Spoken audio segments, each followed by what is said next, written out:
আমরা একটু দাঁড়াইলাম। বিশ্বজিতের নতুন জুতা পরার কারণে ওর পায়ে একদম ফুসকা সব পড়ে গেছে। আল্লাহর রহমতে আমি এখনও ভালো আছি, আমার পায়ে এরকম কোনো রকম সমস্যা এখন পর্যন্ত হয় নাই, আলহামদুলিল্লাহ ভালো আছি। তো বিশ্বজিৎ হচ্ছে যে কালকে রাত্রে মলম লাগাইছিল, এখন হচ্ছে মোজা পরে নিচ্ছে, দেন তারপর আবার আমরা হাঁটা শুরু করব। আর এখানে যে বৈশা সমুদ্র,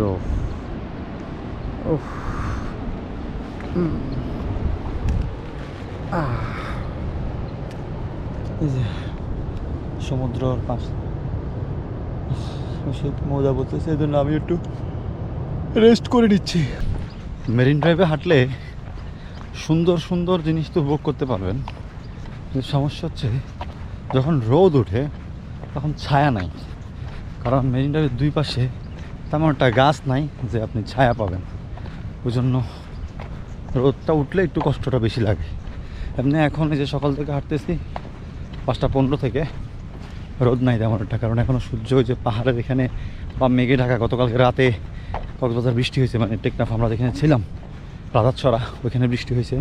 এদিকে হয়েছে কিনা জানি না, ওইখানে বৃষ্টি হয়েছে, প্রচুর ঠান্ডা ছিল রাতে। এখনও পাহাড়ের ভিউ এখনও আছে আমাদের সাইডে, রাস্তা, সমুদ্র।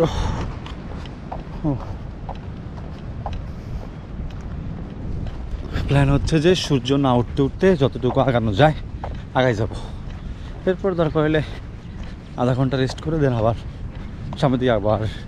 এই রোডে আসলে দোকানপাট তেমনটা নাই, নাস্তা করবো যে এটা কোনো সুযোগ নেই। সাথে পিনাট ছিল, পিনাট খাইছি, আর নাস্তার কোনো দোকানই নেই এখানে।